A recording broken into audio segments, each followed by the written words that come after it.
take a quick look at the newspapers. A lot of them reporting what happened in Parliament yesterday.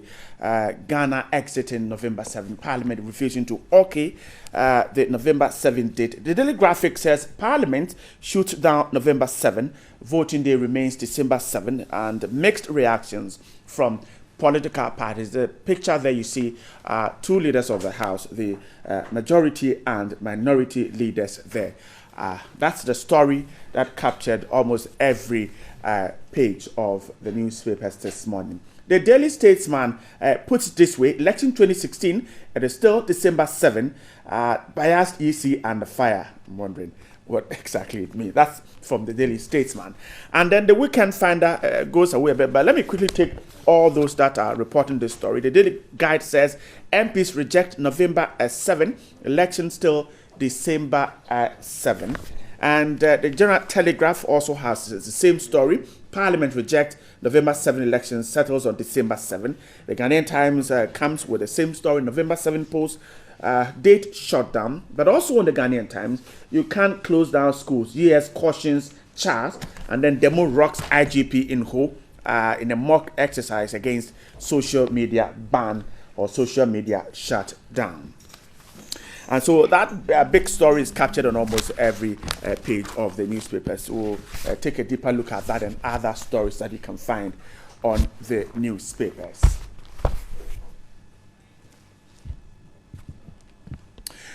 My guest already seated, the aspiring NDC candidate for the Cape Coast North constituency, Honorable Kobi Tampo, is with me. Good morning. Good morning. And I hope you're doing great. Doing fine. And how's Cape Coast? Cape Coast is doing well. Great. Welcome. Thank you. And then to my left is the Director of Communications of the NPP, Honorable Nana Kwamia. Good morning. Good morning. I hope you're doing good. Very good. Thank Great. you. Welcome to the show. Thank you. Thank you. Okay. Let's start, of course, the story is the biggest this morning. MPs rejecting November 7. Almost every paper you can find this morning, including the online portals, have the story. It's that 125 votes, yes, 95 no. Parliament decided that the Electoral Commission should hold to the December 7 date, and the EC has already said it is ready and will realign its timetable to deal with the date December 7. Honorable Kobe Chamber, let me start with you. How would you react to the concerns by many that Parliament has let Ghana down based on the fact that the challenges, the difficulties we had with transitions could have been dealt with this through this date being agreed on? Well, it's difficult to basically say Parliament has let Ghana down. Hitherto, we always held our elections on December 7th. Right. Now, if the elections went into a second round, it took just another 21 days from December 7th, so probably around December 28th. That still gave us a little more time to meet the January 7th swearing-in ceremonies. Now, if we went beyond the December 28th, then it went into January, and we had that in 2009 when late President Mills was elected. We only had a 3-day transition period. And therefore, that was the sense that inspired moving the election date from December 7th to November 7th, so that we have a longer period of transition, on assumption that if we had to go into a second round and probably a third round, it will all be done within the month of December in November into the first part of December, so that we still have a longer period for transition. Unfortunately, Parliament has stuck to the old time. And for me, there is nothing much that the population can do, because that's what they think should be done. We will probably have to look at it after this election period, towards election 2020. Because the way it is, parties will now have to readjust their timetables. But I don't see any advantage to be gained by any party in that period, because it's just a month. And if you, at this stage, you haven't set in motion whatever you wanted to do in terms of a campaign, then you have yourself to blame. Those blaming the EC, I think, are far off the mark. I mean, the EC has time and again said they are ready to hold the elections on November 7th. if it is now shifted back to December 7th, it just gives the AC another month to continue its preparation towards the election. So for me, yes, it might sound like a disappointment since November 7 had been hashed on for a very long time. But if we are back to December 7, it's all well and good. It's well and good. All right. Now, let me come to you. The other argument is that, again, we have shown in our body politic that political consensus is difficult to arrive at because the two major parties in Parliament could have agreed to this state and ensure that the House agreed on it, and yet we couldn't get it. It shows that we are yet to get to that level where political consensus becomes the order of the day. Well, thank you. Let me wish our audience a good Friday morning, and also your good servant, my good friend, Kwabena Champon. Consensus is not difficult to achieve in Parliament. Many times, the issues that come into the public where there's no consensus, it's because there's no consensus, so it comes into the public. But all the time, Parliament's business is done by consensus. Every time Parliament is approving loan agreements, Parliament is approving policies, all kinds of business take place in Parliament, which will not take place if there was no consensus. But the few times when there's no consensus, then it becomes a big issue. Right. So that gets into the public domain. But the everyday business that there's consensus that goes smoothly, they don't make the news. So consensus is actually about 95% of the time. It's only about 5% where you don't find consensus. If there's no consensus, the business of Parliament will grind to a halt. So on this particular matter of the date for the elections, there has been consensus from day one. Right. Way back 2012, 2013. From Koforidua. Yes, way back, there has been consensus. Right. Like, if you take the NPP, for example, we've always, right from day one, we said that the elections have to, because of the difficulties with the last elections. After the petition, everybody was calling for electoral reform. You remember? And the Supreme Court itself had said that the Electoral Commission should engage all the parties to see how we can do reforms. Because even though the petition threw up quite some difficulties, you remember, with the electoral process. Now, in the process of getting together the reforms, the NPP submitted its memorandum to the Electoral Commission in January 2014. And one of the things that the NPP submitted was that the elections have to be moved forward to November 7. And then subsequently, there was an IE, Institute of Economic Affairs, roundtable, what they call it. And they invited the political parties and stakeholders to judge on electoral reform. And the NPP's take also included, at that time, included a November 7 date. And if you look at the IEA report after that roundtable, I think in March 2014, you would see it there. Indeed, the Electoral Commissioner at that time, Dr. Afarijan, after all these consultations and consensus, gave an indication that in October, the Electoral Commission will come to Parliament with the amendment bill to set a date for November 7. But October 2014 came and went, and there was still no bill. 2 years after, middle of July 2016, the bill finally comes to Parliament. The timing is completely difficult. So the NPP is worried about the timing. Because look at the issues. It agrees to the principle. No, I'm saying the principle had been canvassed way back 2014. Look at the difficulty. Now as we speak, a November date means you have 3 months. You have 3 months. Look at the issues that all of us agree have to be done. Look at the current NHIS deletions. There are many difficulties. There are several people who have come up and said that they did not use NHIS cards, but they find their names on the deleted list. So there's a problem even with the integrity of the list. The process of re-registry. Yesterday I went to check my name at my polling station. And so I was asking about where I was under the impression that every polling station will have the names of the deleted list. No, yes, of the list. So in my polling stations, about 900 people. I thought you have a list of maybe 10, 15 people, NHIS people, so it would be easy to check. I was told, no, you have to go to the district office at Kaneshi. And this is a dense constituency in Accra. If you want to re-register. Yes. Okay. You couldn't do it. Right. You have to go to the district electoral office. Now look at outside Accra.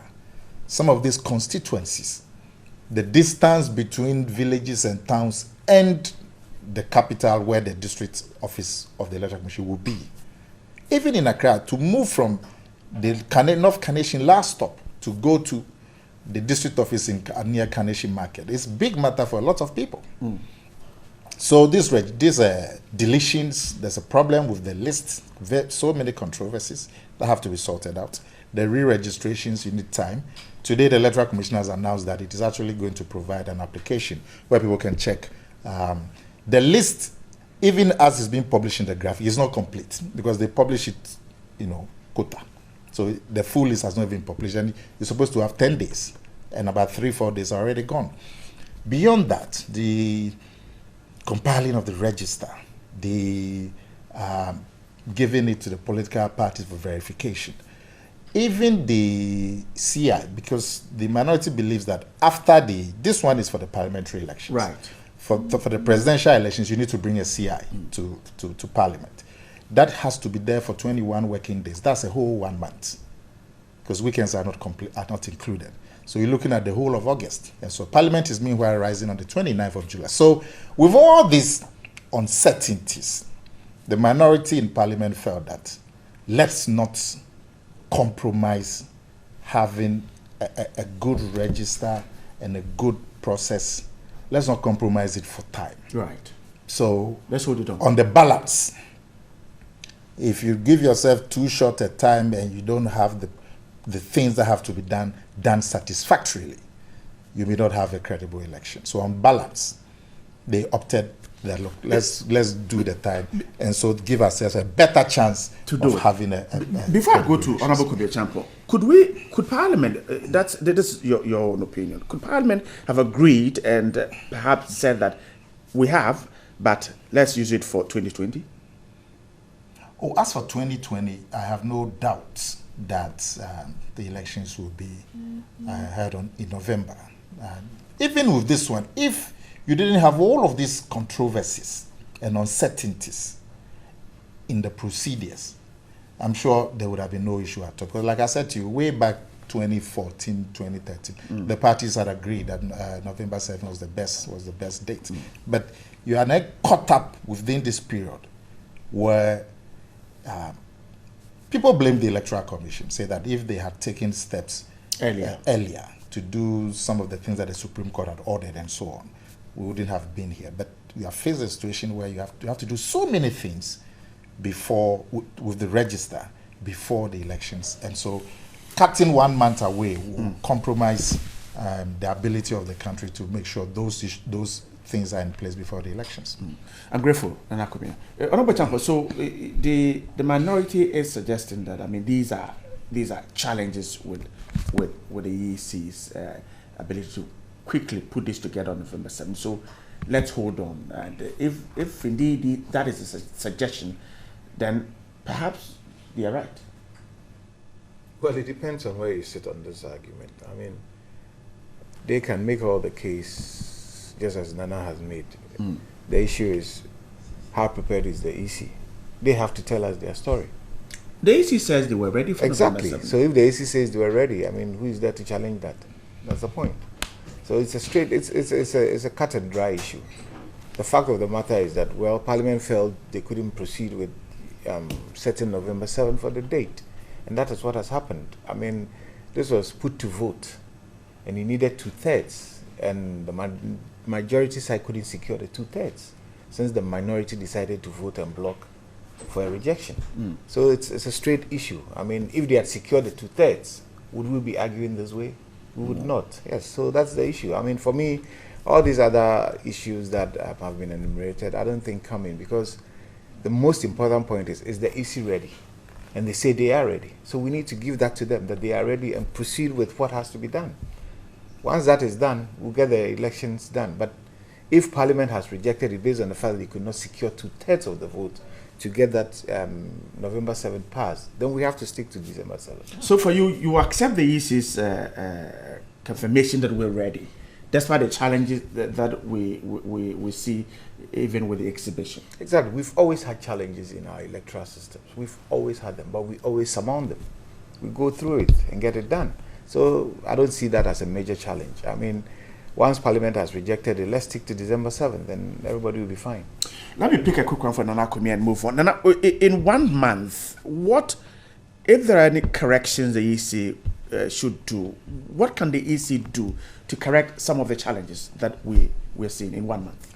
Well, I mean, of course, the issue as we sit here is not about whether December 7th is the date for the election or not. It is the date for the election. So that's not the issue. What we are looking at is some of the possible, the reasons given for the minority, especially, in not agreeing to the November 7th. That's what we are doing. Yes, the core issue is whether the EC is ready. The NPP minority did not believe that the Electoral Commission is ready. And it did not believe that in these 3 months, there was sufficient time for the Electoral Commission to do the things that it had to do. Mind you, the Electoral in 3 Commission, months, yes, it can't do it. Because all of us agree that there's a constraint of time. Unless everybody can say, oh, what is going on is smooth and there's no problem. We all accept that there is a constraint of time. As we sit, we are going through deletion of 50-something thousand names. We are going through giving making those 56,000 people aware. Even the process of making them aware is not complete. It's been published in the graphic. There's been published maybe 6,000 names at a time, and you know it. They have 10 days. We haven't finished notifying the people because we haven't finished publishing the names.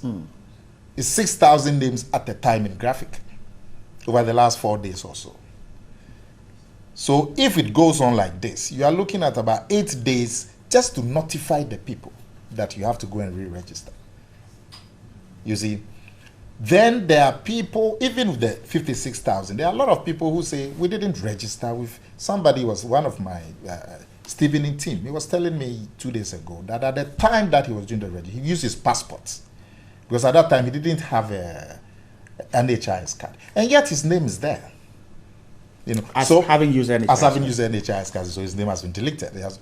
Well, so even with the 56,000, the integrity of the 56,000, there are problems. 2, notifying all the 56,000, we haven't completed it. When you finish, you then have to go through the exhibition, which really is quite smooth. You go there, if there's no queue, less than 2 minutes, you are gone. But you have to finish that, compile the register, give the political parties copies, and so on and so forth. If you finish this, you have to go with a CI to Parliament for the presidential elections to be held on November 7th. You see, that will take another 1 month. Parliament is rising on the 29th. So you don't have that 1 month in Parliament and all of that. So why put ourselves in that bind? Why put ourselves in that bind? You know, so really that's the issue. And if things had gone differently, the EC had been, and you know, the EC, we shouldn't take their word for it all the time. Look at the conduct of the assembly elections, where the EC said, I'm right, and at the end of the day, the EC was not right. And it cost this nation over 300 million Ghana cedis because the EC thought it was right. So all of us have to be engaged in ensuring that the processes are done properly. If you have a 1 month lag, why put yourself in that bind when all of us know that there is a certain constraint of time as we sit? I'm grateful for your submission. Let's